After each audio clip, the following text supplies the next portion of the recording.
بسم اللہ الرحمن الرحیم۔ السلام علیکم ناظرین، انداز بیان چینل کے ساتھ شہباز شفقت مرزا۔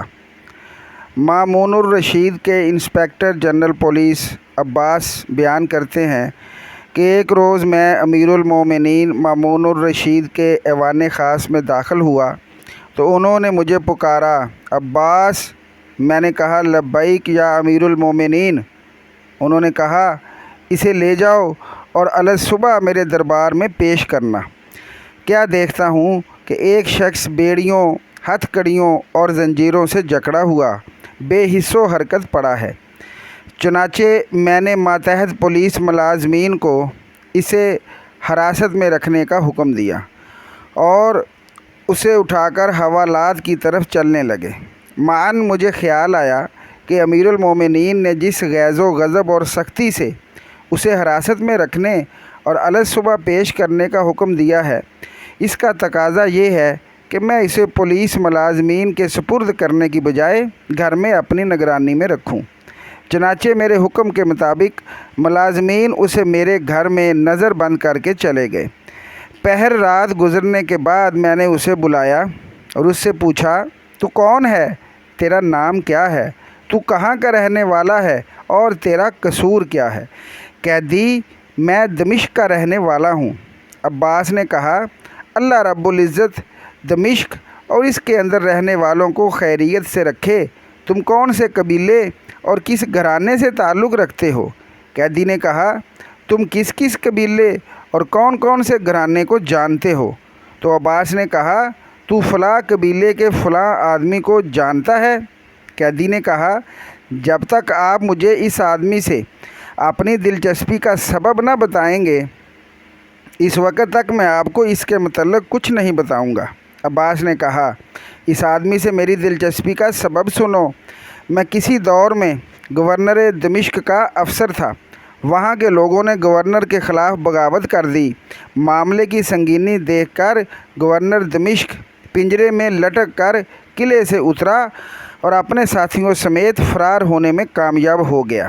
ان فرار ہونے والوں میں میں بھی تھا۔ مجھے پکڑنے کے لیے میرے پیچھے لوگوں کا جتھا مسلسل دوڑ رہا تھا، البتہ میں انتہائی تیز رفتاری سے دوڑتا ہوا ان کی دسترس سے باہر ہو کر ان کی آنکھوں سے اوجھل ہو گیا۔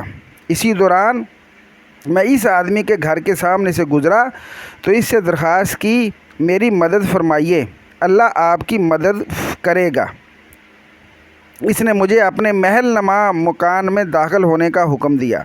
جب میں داخل ہوا تو اس کی بیوی نے مجھے فوراً مقصورہ، یہ میاں بیوی کا خاص حجرہ ہوتا ہے، میں داخل ہونے کا اشارہ کیا۔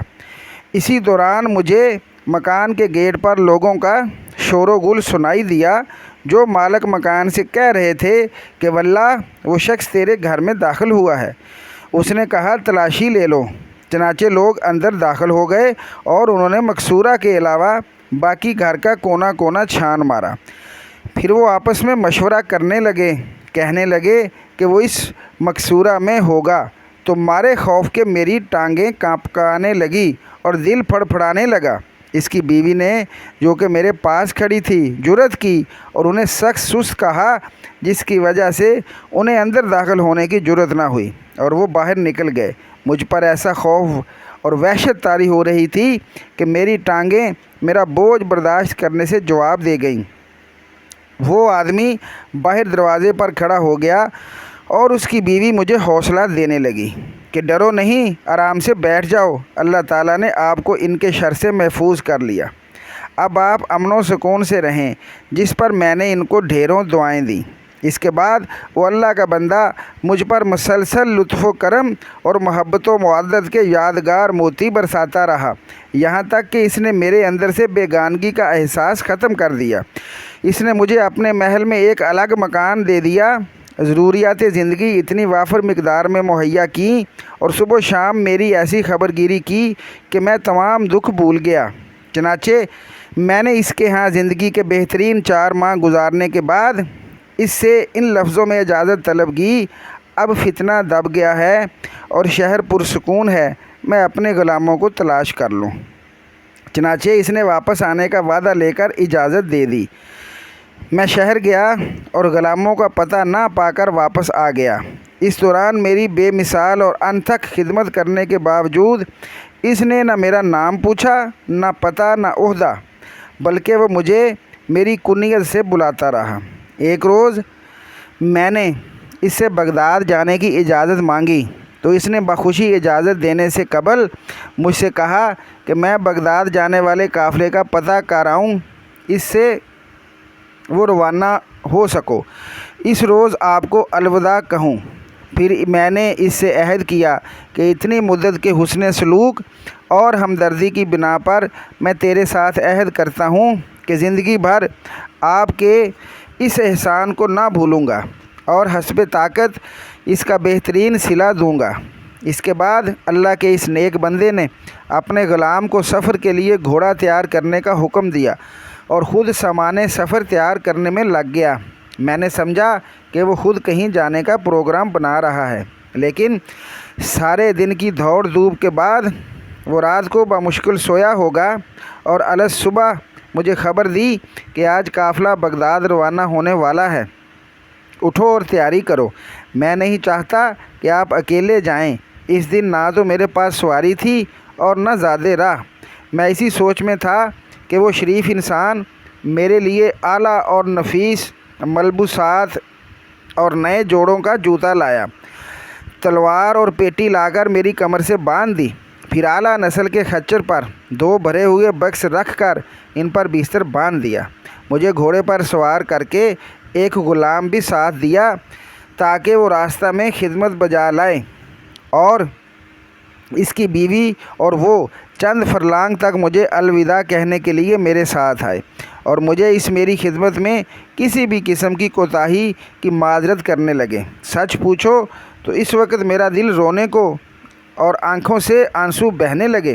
میں نے ڈبڈباتی آنکھوں سے انہیں واپس بھیجا اور کئی دنوں کا سفر طے کرنے کے بعد بغداد پہنچا اور امیر المومنین کی خدمت کی بنا پر اس کا پتہ لینے سے قاصر رہا۔ میں اس لیے پوچھ رہا ہوں کہ شاید میں اس احسان کا بدلہ دے سکوں۔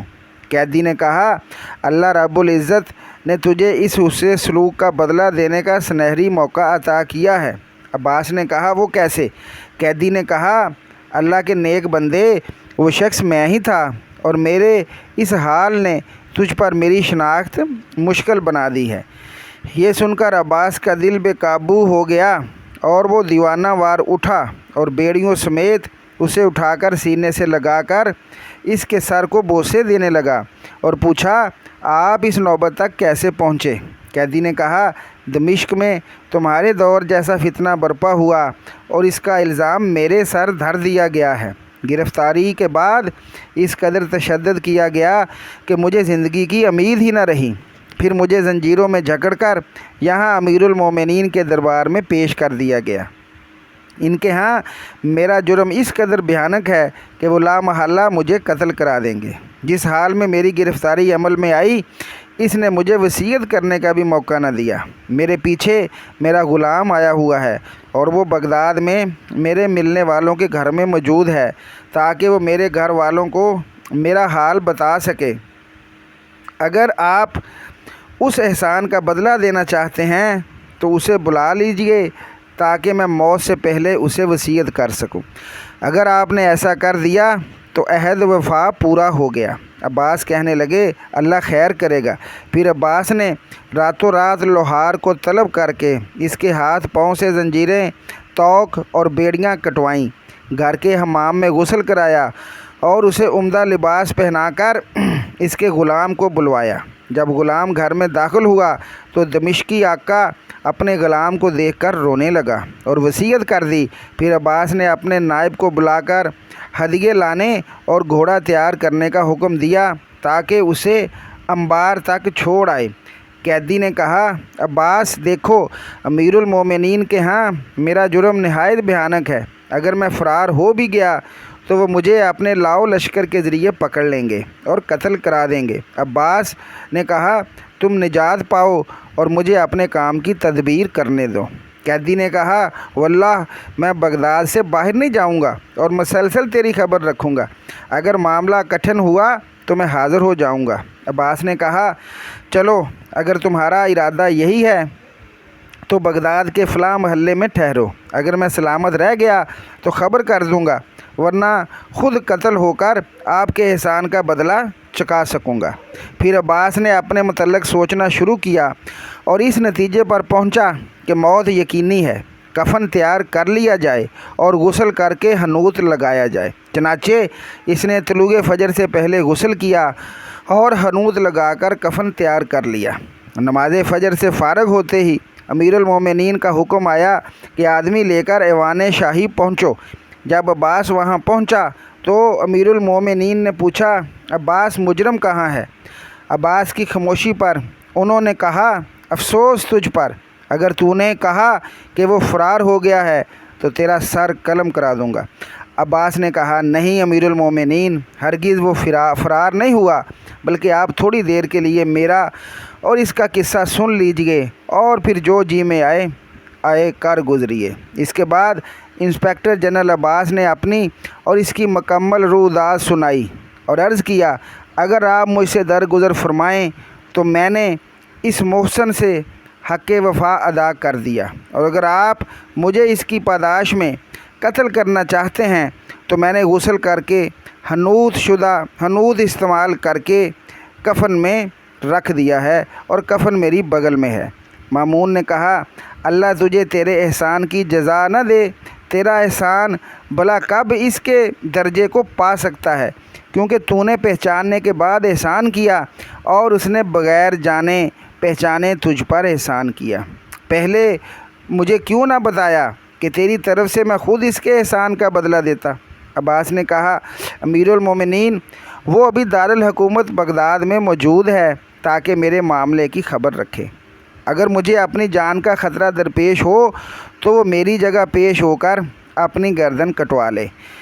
مامون نے کہا یہ اس کا تجھ پر دوسرا احسان ہے جو پہلے سے بھی بڑا ہے، جاؤ اور اسے میرے پاس لاؤ تاکہ تیرے اوپر ہونے والے احسان کا صلہ میں خود ادا کروں۔ چنانچہ عباس اس کے پاس گیا اور خوشخبری سنائی کہ آپ کا خوف دور ہونا چاہیے۔ امیر المومنین نے یوں کہہ کر آپ کو مخاطب کیا ہے، اس نے کہا الحمدللہ، شکر ہے اس ذات کا جس کے سوا تنگیوں اور مشکلات کو کوئی دور نہیں کر سکتا، وہی حمد کے لائق ہے۔ پھر وہ سوار ہو کر امیر المومنین کے سامنے پیش ہوا تو انہوں نے اپنے پاس بٹھا کر گفتگو کی اور اس کے ساتھ مل کر کھانا کھایا۔ پھر اسے دمشق کی گورنری پر متعین کرنا چاہا، جسے اس نے شکریہ کے ساتھ نامنظور کیا۔ اس کو خلعت فاخرہ دے کر الوداع کیا گیا اور ہارون الرشید نے دمشق کے گورنر کو اس سے حسن سلوک کرنے کا حکم دے دیا۔